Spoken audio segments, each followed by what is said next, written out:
Of all the things you might expect to find at dawn outside an animal shelter, a note, a stray cat, maybe an old leash left behind, this was something different.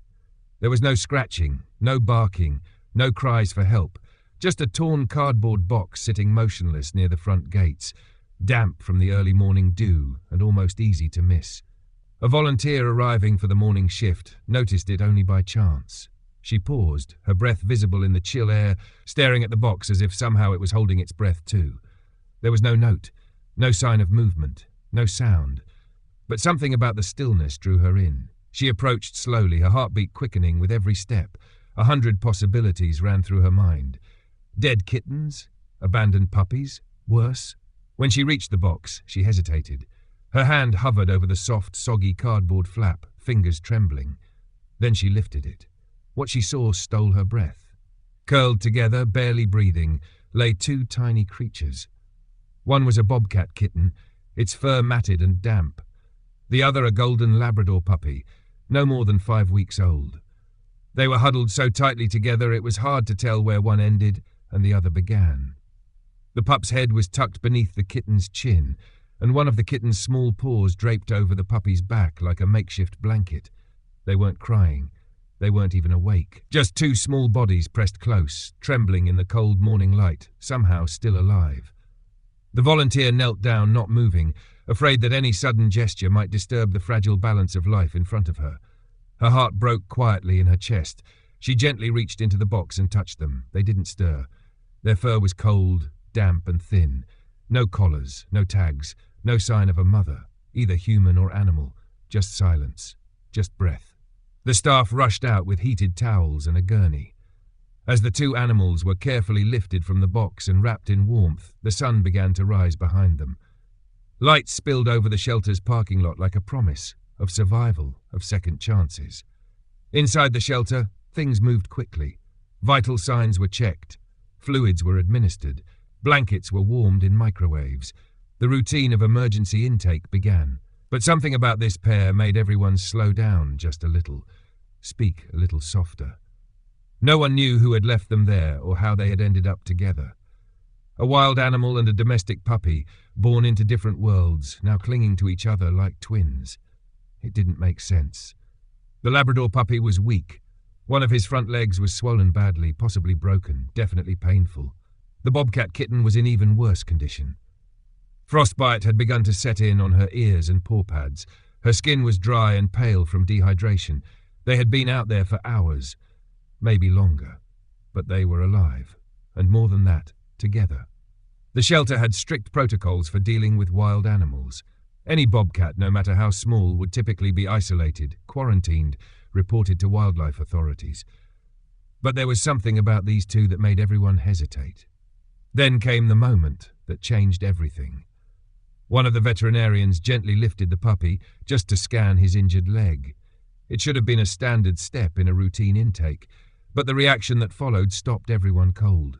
The kitten, until then barely responsive, came alive with a jolt of fear. She scrambled to her feet, eyes wide with panic, and began clawing frantically at the glass observation room. Her cries rang out, not a hiss or growl, but a low, broken wail, raw and desperate. She scraped her tiny claws along the barrier, frantic, wild, confused. Everyone froze. They brought the puppy back immediately, and the moment he was placed beside her, the cries stopped. She pressed her body against his and began to breathe slower. Her eyes closed. Her heartbeat slowed. She didn't let go. A veterinary technician whispered.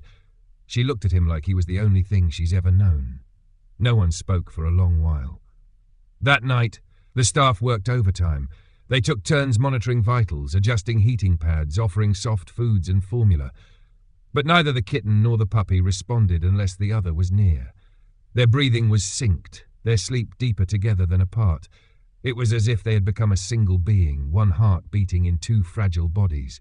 No names, no origin, no explanation. But from that first moment, no one at the shelter questioned one thing. They were never meant to be separated. The next morning, the shelter director made a quiet decision. The usual rules would wait.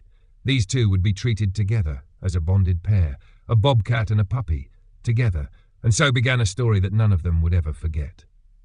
In the sterile light of the intake room, with machines humming softly and towels warmed by microwaves, the story of two beings who shouldn't have known each other began to unfold in whispers.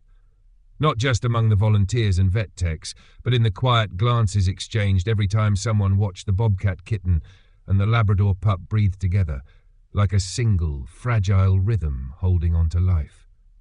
The puppy, already given the tentative name River by one of the younger volunteers, struggled to stand. His front leg was swollen to nearly twice its normal size, and every attempt to put weight on it brought him low with a soft whimper. But he tried anyway, eyes scanning for one thing and one thing only: her. The Bobcat kitten, now called Sage, was even smaller than he was. Her fur, meant to be sleek and thick, was patchy and dull. The frostbite on her ears had turned the tips an unnatural pale grey, and her paw pads were raw, cracked like dried clay. Yet whenever River moved, even just a twitch in his sleep, she was alert, watching, breathing in sync. The staff had never seen anything like it. During the next few days, their medical routines became synchronized. River received daily treatments for his leg, gentle stretches, warm compresses, small doses of anti-inflammatories. Sage was monitored for signs of infection, given salves for her paws, fluids under her skin. But what no one could ignore was how neither seemed to respond unless the other was near.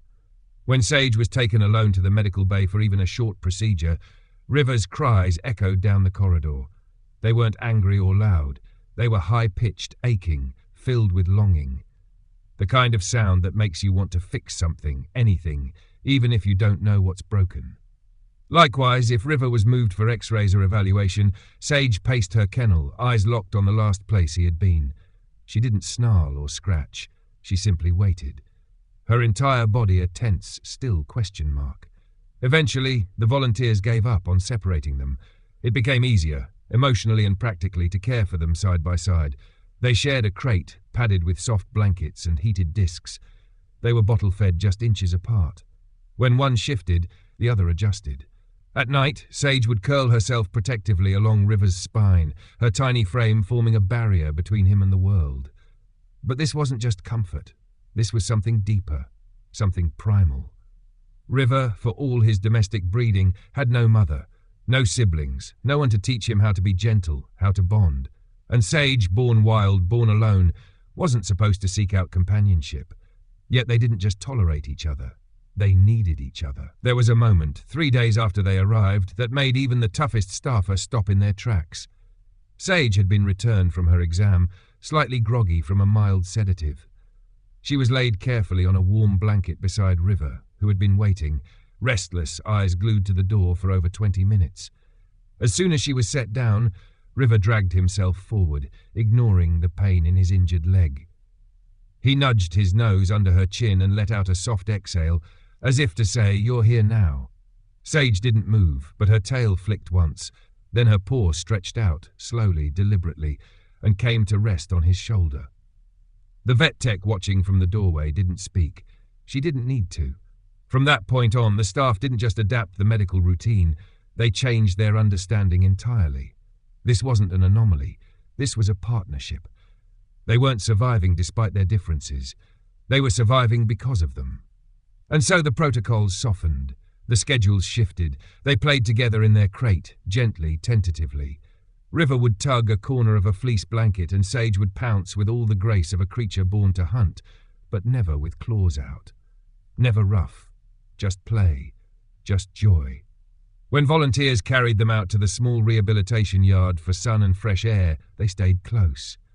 River limped happily behind Sage, tail wagging, while she explored the grass, ears twitching at every sound. And if a leaf blew too loudly, or if another dog barked from a distant kennel, both would freeze and find each other instantly.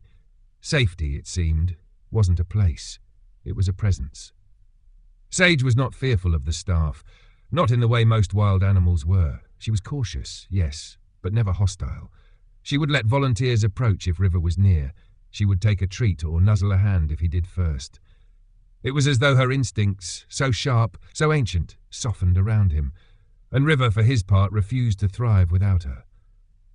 On one particularly rough morning, when Sage was kept under supervision for mild fever, River refused all food.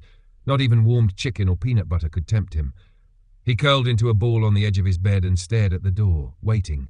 Only when Sage returned, ears flattened, body still sluggish, did he eat. Not before. More than one staff member found themselves crying quietly in corners, not out of sadness but from witnessing something so profoundly moving that words didn't quite hold it. "They're not just bonded," one volunteer whispered. "They've fused." This depth of connection, between species, between souls, couldn't be ignored. So the shelter made a decision that would ripple through every protocol, every rule book, every line written in caution and tradition. Sage and River would be raised together. Not until they were stronger, not just until a placement could be found, not under clinical terms like cohabitation therapy, together, period. And as their bodies began to heal, their hearts only grew more intertwined. They moved not as two lost creatures, but as a unit, bound not by blood or breed, but by the rarest force of all, chosen love. It started like any other morning at the shelter. Routine feedings, noise from kennels, volunteers exchanging sleepy greetings. River was limping less now. His leg, while still sensitive, was healing well. He had begun venturing toward the communal food bowls, his tail wagging low, steps unsure but determined. That morning he padded slowly toward the bowl where several other dogs had already gathered. They were older, louder, larger. Among them was a shepherd mix with grizzled fur and a tired expression who had spent months at the shelter and wasn't unkind, just territorial. As River approached, the shepherd leaned in, gave a low grunt, and nudged him aside. Not an attack, not even aggressive, just a dog being a dog, setting boundaries. But what happened next made every jaw in the room freeze mid-air. From the far side of the room, Sage moved. She didn't run, she launched. In a blur of sinewy muscle and golden fur, she closed the distance, her body low to the ground, shoulders squared, tail flat. Her ears pinned back and her eyes narrowed, locked not on River but on the shepherd. She didn't bare her teeth. She didn't lash out. Instead, she placed herself directly between River and the larger dog. And then she made a sound that no one in the shelter had ever heard from her before. It wasn't a hiss or a yowl, it was deep, guttural and unmistakable. A growl, not of threat but of warning, protective, controlled and utterly unyielding. Every muscle in her body quivered, not from fear but from readiness. Her message was clear, ancient and absolute. He's mine. The shepherd, startled, took a step back, and in the silence that followed, River stepped forward again and pressed his head gently into Sage's side. She didn't flinch, she didn't shift.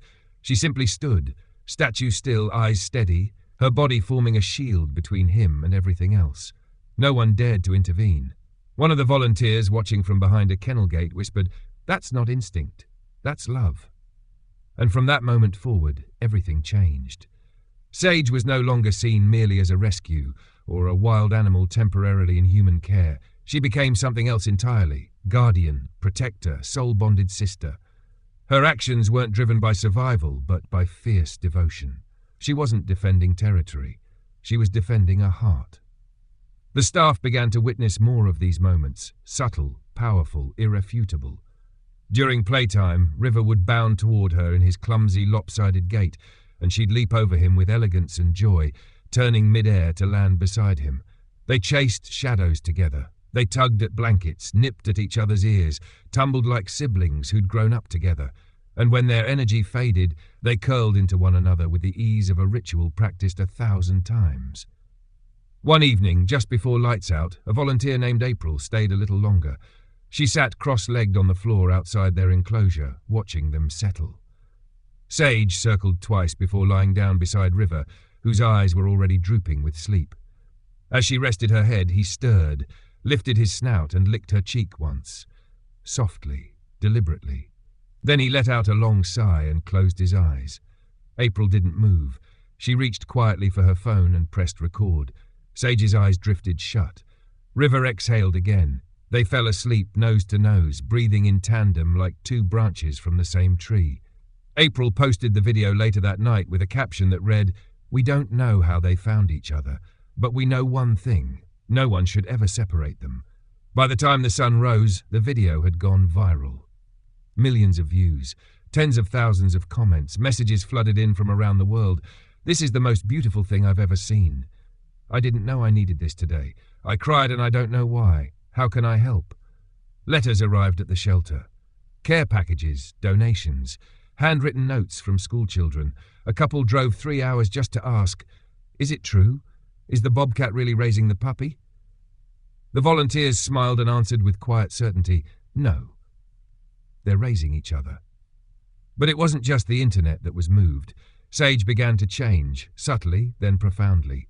Not in the way wild animals often do in captivity, growing anxious or aggressive, their instincts clashing with human spaces. Sage did the opposite. She opened. It started with River, as always. But soon other dogs began approaching her. Timid pups, orphaned litters, the ones too small or scared to interact with the bigger dogs. And to everyone's astonishment, Sage didn't push them away. She would lie still, eyes half closed, as tiny noses nudged her fur. Sometimes she'd sniff their heads gently. Other times she'd give a soft nudge with her paw, never claws, just contact. Quiet, accepting, present. She wasn't just tolerating them, she was welcoming them. A volunteer filmed her one afternoon, lounging in the sunlight while 2 tiny terrier puppies wrestled near her paws. One yelped, slipping awkwardly under her belly. Sage extended a paw, not in aggression but in comfort, and nudged the pup upright again. The caption on the video read, "We've never seen a bobcat become a mentor." And once again, the internet lit up. The shelter staff couldn't fully explain it. What they were witnessing was rare, unscripted. A phenomenon born not from training or control, but from something older, something sacred. By the time the weeks turned into months, Sage was no longer a mystery. She had become the heart of the shelter. Not a curiosity, not a danger, a center of gravity. And River, healed and happy, never strayed far from her side. No longer was their bond a fragile accident. It was a force, unmistakable, unbreakable. Something that reminded everyone who saw them that love, when it chooses you, does not care about the rules. And for those who once believed that instinct always ruled nature, Sage and River quietly rewrote the story. Together. As winter gave way to spring, the shelter changed. Not just in temperature or lighting or the sounds echoing through its halls, but in spirit. There was a quiet shift in how people moved, how they spoke, how long they lingered by a particular enclosure. Volunteers who once kept strictly to tasks now paused longer than necessary outside Sage and River's shared space. Some came in early, some stayed late. No one wanted to miss a moment. The shelter director noticed it first. How the air seemed warmer near them, as if their bond radiated something more powerful than body heat, something invisible but undeniable. And so the shelter began to bend around them. New volunteers were paired to work their shift near Sage and River. Children on school tours were gently guided toward their enclosure. Local artists started sketching their faces on chalkboards and bulletin boards. Sage's fierce golden gaze, River's soft, unwavering eyes. They had become more than residents. They were symbols. Then came the day that changed everything again. It started with a simple visit. 2 small terrier pups, newly arrived from a nearby county, malnourished, skittish, barely able to trust their own paws. The staff had carefully placed them in a pen nearby Sage and River's to observe their behavior. The pups whimpered, huddling together, unsure of the unfamiliar smells and sounds. But Sage noticed. Without a word, without instruction, she stood, padded to the edge of her enclosure, and lay down facing them, calm, poised, eyes steady. The puppies froze at first. Then, slowly, one crept forward, tail low.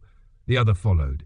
They pressed their noses through the mesh. Sage didn't move. She let them come, let them sniff her fur. One paw reached out gently, brushing the metal between them. And just like that, a new dynamic began. Over the following days, other dogs, especially the frightened ones, started drifting towards Sage. Injured pups, rescues who had never known human kindness, animals too nervous to eat or play, they found her. And she let them. Sometimes she would nuzzle their ears. Sometimes she simply lay still while they curled beside her, seeking warmth or something they couldn't name. River remained close, his presence steady, grounding the space around them with a quiet grace. If one of the puppies grew too bold, he'd nudge it gently away. If one cried in sleep, he'd press against it until it settled.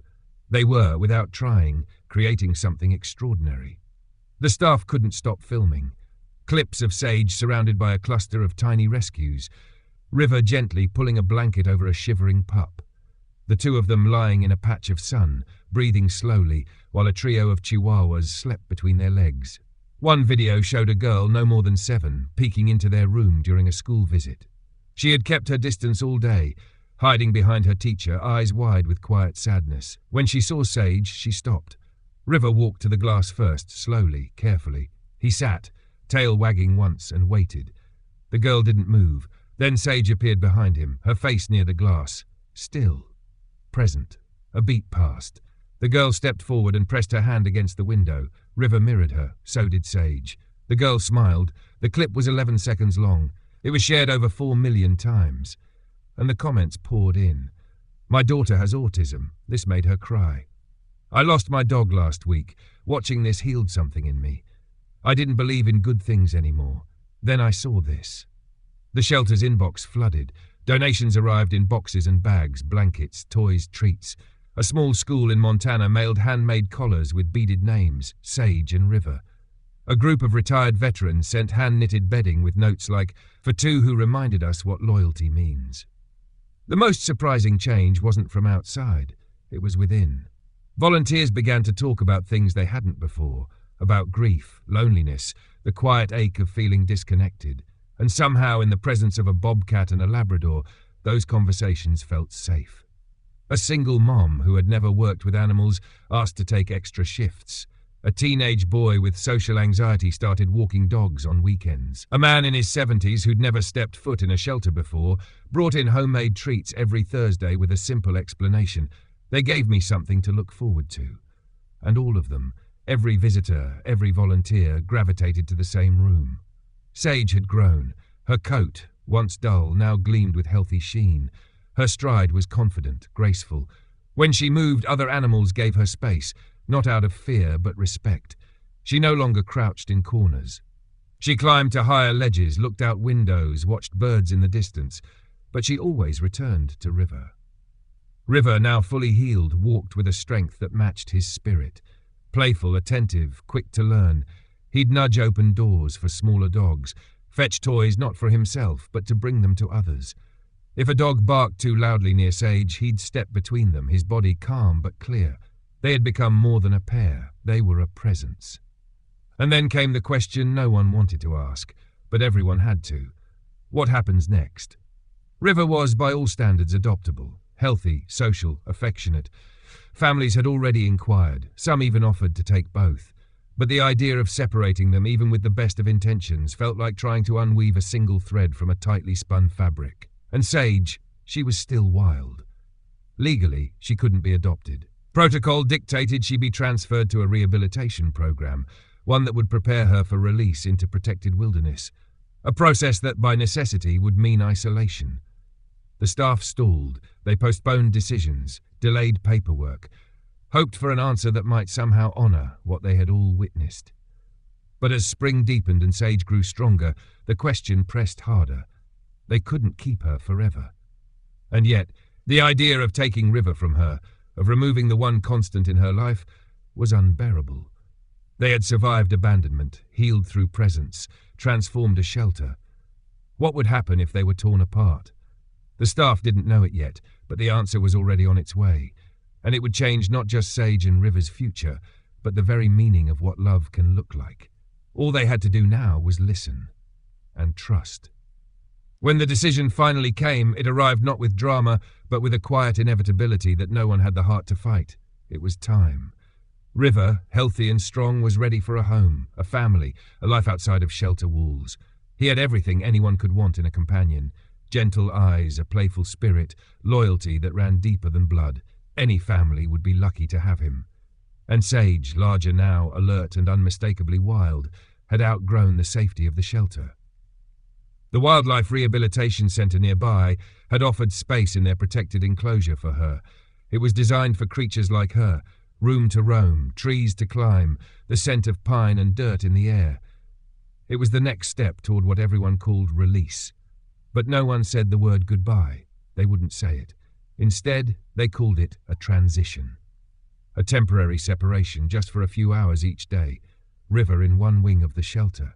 Sage in a reinforced enclosure designed for wild animals. Close, but not together. A chance to prepare them both for the changes ahead. The first day, River was led away gently, coaxed with treats and a soft voice. Sage watched, still, eyes locked, not moving, not blinking. She didn't make a sound, until he was gone. Then came the silence. Heavy, dense. She pressed herself to the door of her enclosure, nose to the mesh, and stood there, waiting. Hours passed. She didn't eat. She didn't drink. When staff approached, she didn't turn. Her tail twitched once. Her eyes stayed on the hallway where he had disappeared. That night, she let out a sound that no one in the shelter had ever heard from her. It wasn't a cry. It wasn't a roar. It was a low, hollow moan.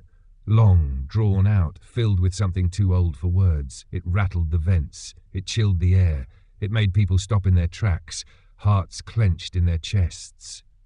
And River? He didn't bark. He didn't whine. He simply shut down. He refused food, refused play, lay in a corner of his kennel with his nose pressed to the base of the door, eyes wide open, body completely still. His favourite blanket, the one Sage used to curl up beside, lay untouched. A volunteer sat with him for hours, whispering softly, but he didn't move. His tail didn't twitch. He didn't blink. Every hour apart seemed to drain something from them both. By day 3, Sage was pacing endlessly. Back and forth, back and forth. Her paws wore thin trails into the dirt. She ignored food, snarled at shadows, pressed her face to the wire, searching for a scent that had vanished. River had begun scratching at his kennel door, soft at first, then harder. His paws bled. He barked into the emptiness, not loud but broken. In between, he would stare at the corner of the room where Sage used to sit. The staff watched in horror. Every line in every manual had told them that wild animals and domestic pets must be separated, that bonds like these, while sweet, were temporary, fragile, unrealistic. But this didn't feel fragile. It felt like something sacred was being broken.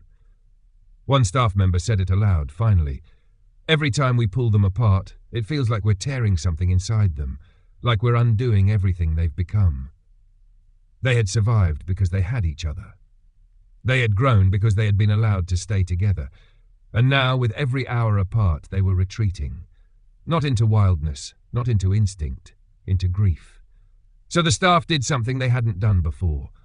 They stopped asking what was allowed and started asking what was right. Meetings were held, calls were made, wildlife officials were contacted, emails were written, shared, escalated. The idea, when it came, felt almost too simple. What if they didn't have to be separated? What if Sage could be placed, not in a typical rehab program, but in a wildlife sanctuary? A space that could protect her freedom, her instincts, while still respecting her bond with River. And what if River could go too? Not as a pet, not as a training tool, but as her companion, her family. It was unheard of, but then again, so was everything about them. The proposal was submitted, reviewed, debated. Shelters don't send domestic dogs to live in wildlife sanctuaries. Bobcats don't share their lives with Labradors. But this wasn't a case study. This wasn't theory. This was love. And so the decision was made. Sage and River would be transferred together to a private wildlife sanctuary on protected land. An open space designed for animals who didn't fit the rules. Creatures who had stories no one had written before. The day they left the shelter, it felt like a ceremony. Volunteers lined the hallway, quiet and wide-eyed. Some held blankets, others just held their breath. River was led out first, tail wagging slowly, eyes scanning. He paused near the doorway and looked back, not afraid, not unsure, just checking. And then Sage appeared beside him. No leash, no crate, just her own feet, her own power, her own choice to follow. Together they stepped through the gates. At the sanctuary their new life began, not with noise, but with peace. They were introduced to a sprawling enclosure of trees, grass, rock and sky. No walls, no separation, just space, safety, sunlight, and together they explored. Videos from that first week showed River trotting alongside Sage, his tail flicking gently. Sage rolling onto her back in a patch of dirt, paws in the air, eyes half closed. River nudging her playfully. Sage swiping at him with the gentlest tap of her paw. They slept under trees, their bodies curled close, chests rising and falling in time.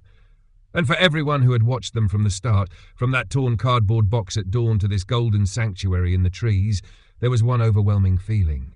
Not surprise, but relief. As if the universe had finally righted itself. As if something broken had been mended. And in their stillness, in their quiet joy, there was no question left to ask. They were home. Together. The sanctuary, nestled deep in the woods where trees stood like ancient guardians and sunlight spilled through in golden shards, became more than just a home for Sage and River. It became a kind of living testimony, a quiet, sacred place where boundaries blurred and the rules of the world softened. What began as whispered awe online soon turned into something tangible. The sanctuary opened its gates not only to animals but to people, offering what they called encounter days. And on those days, families came. Strangers, couples, children, the grieving, the hopeful, all drawn not just to see a bobcat and a dog, but to feel something many of them couldn't even name. They came with different expectations, curiosity, wonder, maybe even disbelief, but almost none of them left unchanged. Sage, now strong and fully grown, didn't shy away.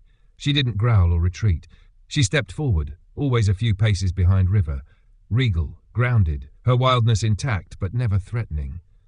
River, ever the bridge between worlds, became the first to greet each visitor. If a child stood frozen, unsure, he would approach slowly, tail low, gaze soft. If someone in a wheelchair extended a tentative hand, he would press his head into their palm, solid and warm. And always, behind him, came Sage. Their presence wasn't just striking, it was healing. People cried, not out of sadness, but from something deeper. Recognition, maybe, of what it means to be seen, of the unspoken comfort found in connection. One elderly woman, her voice shaking, said it best. You can feel the love between them. It reminds you of the kind that never has to speak to be understood. Each visit felt like stepping into a story, one not told with words but with stillness and breath. Children pressed their hands to the glass. Couples held each other a little tighter. Volunteers stood silently as if witnessing something holy. The story of Sage and River spread again. News outlets picked it up. Teachers shared it in classrooms. Therapists shared it in hospitals. It made its way to kitchen tables, waiting rooms, care homes. It wasn't just about a bobcat and a dog anymore. It was about the way they made people feel. Letters arrived from around the world. I showed your video to my students. They want to write letters to Sage. My daughter struggles with trust, but now she watches Sage and River every morning before school. My husband passed away last year. I thought I'd never feel hope again. Then I saw them. Children sent drawings, stick figures of a dog and a cat under a tree. Classrooms held bake sales and bracelet fundraisers, raising money to support shelters. One little boy, age 6, wrote in crayon, "They show us how to be kind even when we are scared." At the original shelter where it all began, the ripple effect was astonishing. The number of volunteers doubled, then tripled. People who had never once set foot in an animal rescue. Retirees, single parents, teenagers, even those struggling with loss or loneliness, showed up, rolled up their sleeves and asked the same quiet question. Is this the place where the bobcat and puppy were? They weren't just volunteering. They were seeking something they had glimpsed in Sage and River. That hope wasn't gone. That gentleness could survive. That connection could grow even in the unlikeliest places. The impact reached far beyond animals. Social workers shared the story in foster care training sessions. Ministers quoted it in sermons. Veterans wrote in to say they saw themselves in River's loyalty, in Sage's protective silence. And the sanctuary, what had once been just a quiet patch of land in the woods, now pulsed with meaning. Every week families visited. They spoke softly, watched carefully. No one shouted, no one hurried. People walked slower, breathed deeper, and always, there they were. Sage, lying with her head lifted, eyes like sunlight through the trees. River, stretched beside her or pacing nearby, ever alert to her movements. If she shifted, he shifted. If she rose, he followed. They had grown. Sage's movements were smooth, powerful. She could climb, leap, vanish into the trees with a grace that reminded everyone she was still wild. River had filled out too, his golden fur thick, his muscles lean and strong. But no matter how much they changed, some things remained.